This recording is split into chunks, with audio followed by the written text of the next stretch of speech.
21Crossrespondp1 asks me how the Watchtower justifies in our Should You Believe in the Trinity brochure can claim that the Bible and of history makes clear that the Trinity was unknown throughout biblical times and for several centuries thereafter. The way 21Crossrespondp1 is looking at it is without context. If you look at the paragraph without the context, it seems he makes a valid point. But there's a key word in the paragraph in question that can't be ignored, that forces the person to look at the previous paragraph to clarify what they meant. The key word in the paragraph is the adjective, thus. When you see the word thus, it can mean hence, consequently, because of this or that, so in the results of, in other words, the previous paragraph is resulting in the sentence coming forward. So when we read it through context, it says, summing up the historical evidence, Alvin Lamson says in the Church of the first 3 centuries, the modern popular doctrine of the Trinity derives no support from the language of Justin Martyr, and this observation may be extended to all the ante-Nicene fathers, that is, to all Christian writers for 3 centuries after the birth of Christ.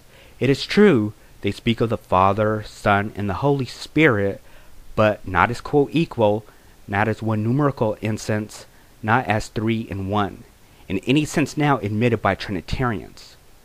The very reverse is the fact.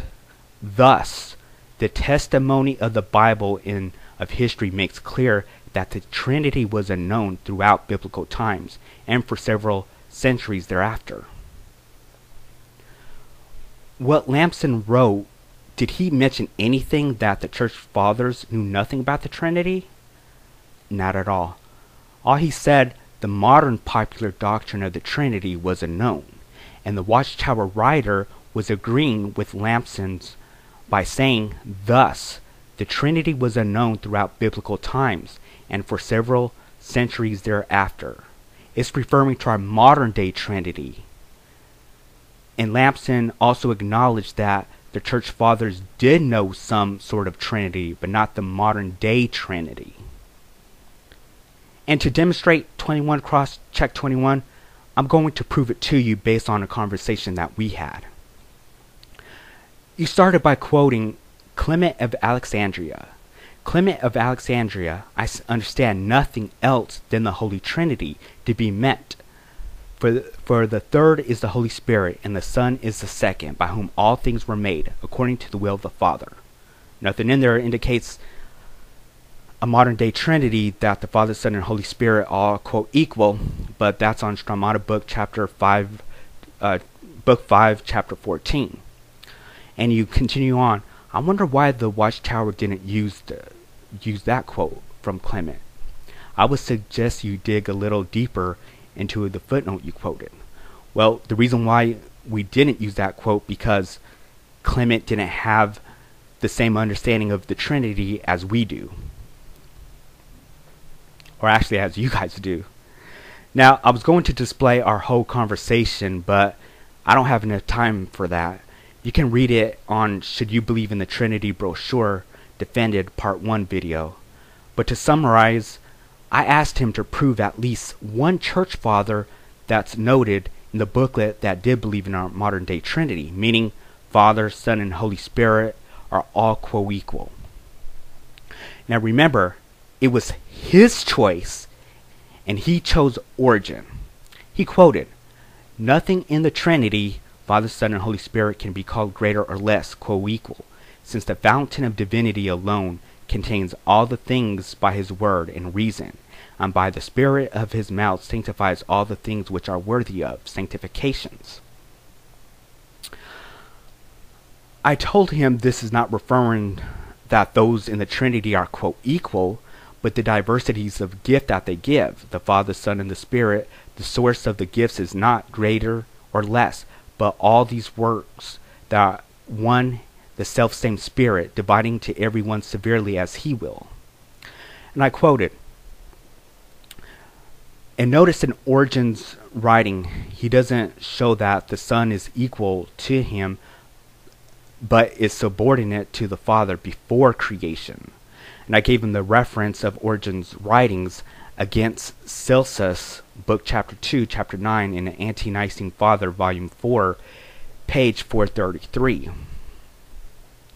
Notice that the Logos is plainly shown to be subordinate to the Father, under his control and direction, that the Father commanded and the Logos carried out his commands.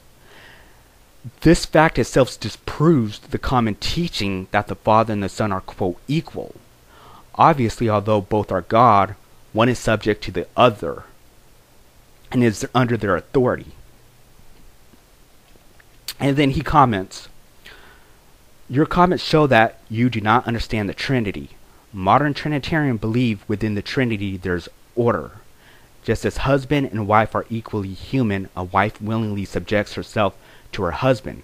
Stop cherry picking the words of these men. Rightly understand the Trinity first. Okay, so I don't understand the Trinity. Okay, I don't understand. But notice, the problem is that he didn't address is not that I didn't have a problem with order within the Trinity, but Origen's writing doesn't show that the Son is equal to him, but is subordinate to the Father before creation. And I said, it is my understanding that Jesus wasn't subordinated to the Father until his incarnation, according to our modern day Trinitarians. And I named a few Trinitarian scholars that believe this, and they disagree with Origen that the Son was subordinated to the Father in his pre-existence. Remember, the Trinity is three persons within one Godhead, co-equal. And I quoted New York Gospel Ministries. There was a piece of writing about this subject entitled, "Do the Scriptures Teach that Christ is Inferior to the Father?" And there's a paragraph that states, quote, "Actually, we do have an indication that the Son did have this authority, or at least shared this authority with the Father, and was not therefore subordinate. In this pre-incarnate state, he would have relinquished it in the act of taking on the form of a servant, Philippians chapter 2, to regain it again at the ascensions. Other passages like Philippians chapter 2, verses 5 through 11, portray the pre-existent Christ as fully equal to God, humbling himself voluntarily to die on the cross, and afterward exalted to the name above every name. The interpretation given is used to show that Christ's pre-incarnate state was one of equality and not one of submission. Thus, since Christ was equal with God in eternity past, this shows us that he did not begin submitting to the Father until the incarnation." End quote. Is this disproving the Trinity brochure that of the Bible and of history makes it clear that the Trinity was unknown throughout biblical times and for several centuries thereafter? Well, Origen didn't believe in that Trinity that Trinitarian just wrote. And remember, this is 21 Cross Check 21. He chose Origen.